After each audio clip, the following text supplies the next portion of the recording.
Yes, slot. Welcome. I'm Rodney Frey. This is Cleveley, and we want to humbly present our project to you today with an acknowledgement that this is made possible by a deep and significant collaboration with the Coeur d'Alene tribe.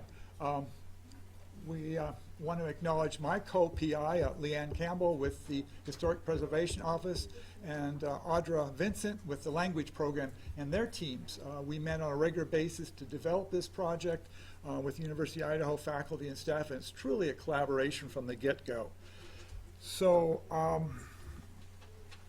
we had funding through the Department of Interior, Northwest Climate Science Center, and USGS National Climate Change and Wildlife Science Center, so acknowledgement of those sources to make this possible.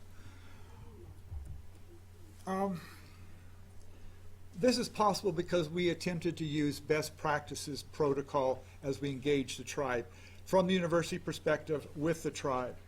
And so we met with the tribal members with initial consultation over lunch. And they said, do we want to move forward with a project together? The deliverables weren't fully defined. You help us define the deliverables. Important in that collaboration were givebacks to the tribe, relevance for the tribe as they define those relevance, and so special parts of the program were put together based upon givebacks, such as a curriculum, such as a hypothetical garden that would combine both traditional roots and introduce plants and serve as educational purposes as well as source of food for needy families. So there was a certain amount of research design up front that was developed with the tribe so that we truly had a collaborative project. And one of the important parts of that was working out a legal agreement between the University of Idaho and the Coeur d'Alene tribe, bringing their attorneys together to develop an agreement that would acknowledge the sovereignty of the tribe and protect their intellectual property developed by their biologists and their wildlife people, as well as, most importantly, their traditional knowledge, that nothing would go public that was culturally defined that wasn't going public without first the approval of the tribe. And so we met with their Natural Resource Committee and their Culture Committee on a regular basis, and finally the tribe approved this project to go public on September 9th of last month. So really important that we, as you work with tribes, that you have a collaboration, that you respect their intellectual and cultural property rights as you move forward, and have a mechanism for that collaboration. So our objectives were multifold. Working with the tribe, we wanted to describe Sinchumch, their term for themselves, the people who were found here, referring to Lake Coeur d'Alene, their knowledge and practice, termed Hen Quilquenet, our ways of life in the world, associated with what they've identified. They wanted us to study, their cultural committee wanted us to look at skigwits, water potato, Sagittarius lafoli, gather the knowledge and the practice associated with that traditional important food source, and render that knowledge accessible to USGS climate scientists in Reston, Virginia. One of the parts of this project was to render this body of knowledge accessible through an ISO metadata repository, which meant working with schema to make sure that we maintain the integrity of this knowledge to be accessible to those scientists, part of our target audience. And again, in consort with scientific knowledge, demonstrate the relevance of the indigenous to address climate change. We wanted to elevate the indigenous alongside science, that both can be seen as applicable to address climate change. Huge insights in indigenous knowledge that need to be acknowledged. And finally, effectively be able to couple the integrate both indigenous and scientific ways of knowing without seeing them as mutually exclusive, so that they each can stand on their own and are understandable. Part of the challenge is in the way that Hen Quilquenet is defined, its key attributes. It's not predicated on Cartesian dualism, which is a basis of scientific thinking.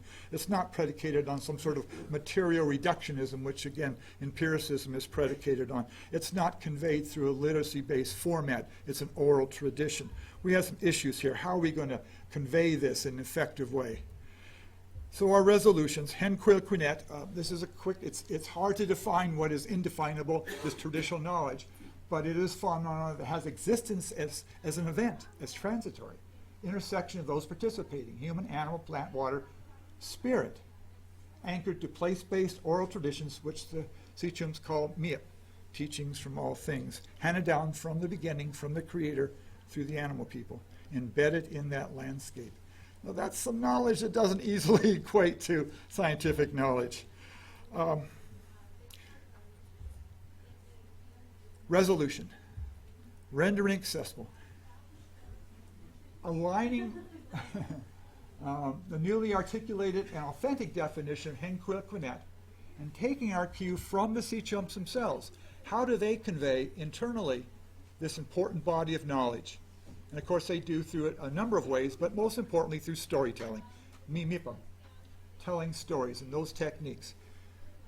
So, we'll have our USGS scientists sit down and we'll tell them some stories. Well, I'm not so sure. So, working with Brian, and I'll turn it over to Brian in just a moment, when you look at the attributes, the key defining structural dynamics of indigenous knowledge as defined by the Sichums, you look at the dynamics and attributes of storytelling, which obviously align with that form of knowledge. An interesting alignment has come forth in using virtual world design in interactive 3D landscape. And over the 40 years I've been working with indigenous communities, writing things down in collaboration, co-authoring things with tribal members, I've never experienced a more effective way of conveying this knowledge to a neutral outside audience than in this format. And so I'll turn it over to Brian. So this is going to actually start playing a video here. I'll let it play. Well, actually, Isla, my friend, please select a representative through which you will continue. I am Maddie. I go to Russell School.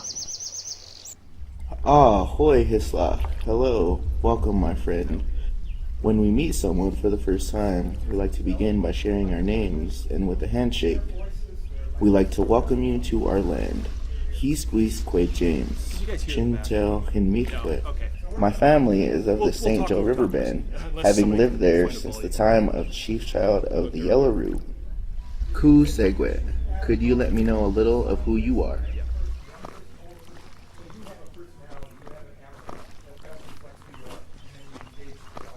So at this point, I am Maddie. I want to be a scientist and study plants. So I go to then, Russell School. So this is part of the journey, right? The part of the journey is you come and you meet and you. Kusachinam. And now, Hello, how are the you? next part of the journey How can is I to go assist? lakeside. I'm and fine. actually gather I've come to learn about the scabies. plant that grows along the shore with And the white elders flowers is and telling arrow his leaves. story. Oh, I think you mean skiwix. Because it's Water through the potato. story Yes, that you I guess so. participate in the activity. It's Skigwa? through the story that you start to understand Sue and Sue, what's happening. over there, and do you see that shovel? how to gather Today we the use that steel shovel. In the past we used the pizza, the digging stick, made from the wood of hawthorn with an elk antler do handle. something, you get bounced to another little area where the elders Hisla, suggest that you there, go back do you see to left what is the happening, muskrat? and from there What is you our go. brother showing us? He too gathers the skiwix. So now There, he's do you talking see about a yam the wet, muskrat a basket, to look next to the at chilef? muskrat, because the muskrat We learn by being show attentive, by us listening where to dig. music. We learn by If you choose a doing. different Eat hula. visitor, if you choose one of the native folk, the muskrat will actually talk to you. But for this young lady, she is not being talked to by the muskrat. So now she's digging, and Hisla, digging is very challenging. my friend, Lots do of you mud, see that lots of elderly time. woman over there? At this point, the She elder loves is talking skiwix, about but can no longer gather them for what we herself. do She has with had the some skiwix misfortune. once we Quite gather queet. them. What do you think we And should at this do point, with he's these introduced skiwix? an elder, We and learn by being basically attentive, suggesting that we by share listening, with the stemism. elders. We learn by doing. Eat hula. What we gather, and we take just enough for ourselves, for the muskrat, and to share. So we don't overharvest. We're respectful of it. So again, what we're trying to do here is give you Hisla, the experience. my friend, Colleague said look earlier, closely at the play, learn. skiwix. How have they All responded that's to your about actions? Confucius paraphrased is you know, you hear, you forget, you read. This is from the remember, skiwicks we have been gathering. we want our This is from the skiwicks that we have not been sharing our respect with, here to understand that we have not been gathering over the many past years from this lake. away this experience of gathering the skiwits. The final phase here is at the end of the day, as you gathered around, sharing food, In digging the skiwits, there are so many new things I experienced. But could you explain to me a little bit more about why we are here today and what we did? and they will be answered either by Hey Sloth, the elders my friend, we sitting shake hands, around or introduce one of the ourselves, scientists, and explain who our family is to show respect. who is going to respond. We pay close attention to our environment and its animal inhabitants. After this is over, which it'll Spipet means generosity, and Sputem then the means journey respect. concludes with We respect our elders, our young the animals and listeners. plants, and we are generous to people who are unable to gather traditional foods. So it's, again, This it's includes full people who are days injured or elderly, or who are physically incapable. beginning to end. You can't shorten We have it. respect for people, animals, In this case, plants, Michelle, everything. Unshopkin means equality. Literally, it means of equal height on top of the head. about why We share this with you. Is there something in this experience that you can use to help address climate change? took away something from this activity. And then here we see Maddie Them limbs. Thin lips. thanking the elder and leaving. I think it's important to recognize if we're going to be able to access indigenous knowledge and maintain its authenticity as we attempt to apply it to climate change, we need to do it in a means and format that retains that knowledge. Now, this is a proof of concept project. I don't know if we succeeded or not. The tribe really liked it, and as we've previewed it for others, there's been really positive things. It is something that you have to experience. Learn by experience. Learn by doing. And so at each one of those junctions, there's knowledge that can be conveyed if you listen attentively. One of the big aha moments for us in developing this project, and I've worked with the Coeur d'Alenes for over 25 years as their elders, and we want to acknowledge them as really the foundation for this, is Sukin, what's Melk's Sta Nidach, their term for something I heard earlier in a panel, informed adaptivity, empathetic Adaptability. adaptability is a big takeaway from this project. It reflects what the Coeur d'Alene people, the Sichomsh, have done since time immemorial. They have been able to maintain their core teachings throughout that, but able to adapt to lots of changes in their landscape, both environmental changes as well as cultural changes. The changes brought on by missionaries, by allotment, by restrictions in so many ways. It's also a takeaway that allows us to think about that in our science, we don't need to give up our science in order to embrace the indigenous. That both can go hand in hand. Anyway, we'll discuss that more fully in the Tools Cafe. This evening. So this is kind of a little, maybe a hook or a seed to get your curiosity up to go over that more fully. And we invite, the site is easy to get to. Please visit the site. Everything is there. The virtual world is there that you can access. You need to use Firefox browser to access it, but it is accessible so that you can engage. Yes. Hello, good afternoon. I'm a cultural anthropologist for the Idaho tribes. This is exciting. I want to thank you both for your presentation. My question is a little, in terms of being an applied anthropologist working with cultural resource protection within a tribe, work for a tribe who does a lot of immersion programs for outside agencies, works with federal agencies, etc. Works with the language program, we have Classic Cultural Institute, Historical Cultural Museums. How much is lost in this type of a landscape from a physical contact perspective, from an immersion perspective, and the particular rules of conduct, the native laws, the Indian laws, that create taboos for telling stories, creation stories, etc., outside of winter, etc., those types of cultural concepts that do get lost. Is there a way to provide more than just a few lines and actually Excellent question. Yeah. Thank you.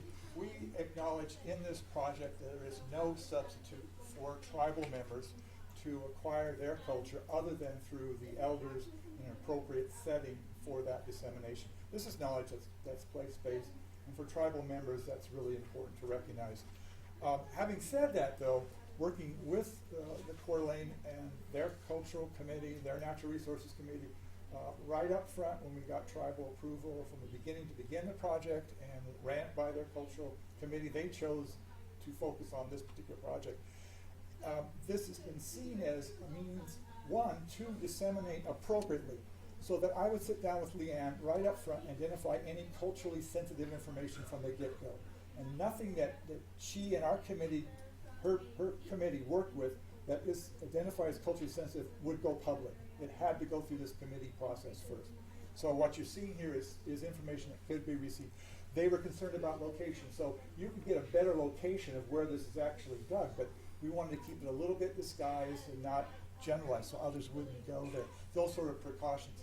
One of the things we did, they really liked this for the kids. We ran this as a focus group to Hoist, which is a group of Nez Perce students, basically high school kids. And once the old fogies, white dudes, sat down and we showed this to those high school Nez Perce students in this case, they just were enamored by it. They immediately understood it. They immediately gravitated. So part of the deliverable is for an additional means to convey this knowledge to tribal members in a curriculum. So we do have a curriculum that was developed and approved by the tribe in which this is housed, so it could be effectively transmitted internally within the tribe. And finally, this is the proof in concept, and so this is the piece that we put out there to say, share your comments, share your reflections, share your visions. How can we improve this? If you like the direction, how can we improve this? And so, you know, we've been having the conversations about making it more acceptable where it's a multi-user, so it's not just a single user hitting what is called an NPC, a non-player character who just responds through code and whatever, but actually having somebody else there. And so now all of a sudden we can start to connect and make those shares over time, over distance, that will hopefully and potentially allow that engagement to take place at a more meaningful level. And so again, it's out there to gather comments, it's out there to help us see where we can go for the next steps, should that be appropriate.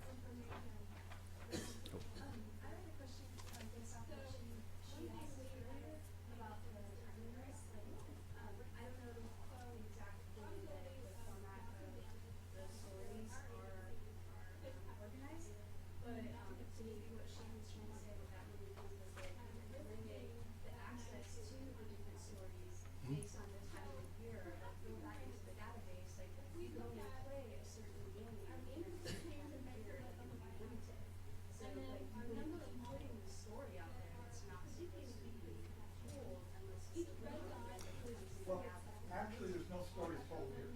We're just using the dynamics of what happens during storytelling, those dynamics and attributes to align here. So there's no sacred stories told here, no coyote stories are told. So nothing like that would happen at this particular site. But that's a really good point. Good to his point. Yeah. Could you turn it back to the previous slide for a moment, please? I want to make sure I got the information right, because I'd like to have our culture resource person, education people at the tribe I work at see this. Please. Yep. Yep. And we do include that legal document on here that was developed by the Coeur d'Alene Tribe and University of Idaho as simply one model for protecting indigenous knowledge. It's accessible here. One last question. I was just curious about your distribution plan. It seems like you guys put in a ton of work with this, and it seems like it's likely to be used for the tribe. But do you have a plan for how you're going to disseminate this and get people to actually use it? Yes. Go. We were actively involved in that, so right now we're getting it embedded into all the library files, WSU and others, so that if you do a search, it's going to come up in the search. It's embedded in the USGS metadata repository, so that scientists out of Western Virginia can access it right there. And we're contacting the Museum of American Indian and other national organizations to get this fully embedded and distributed as widely as possible. But an important point. Thank you. Thank you.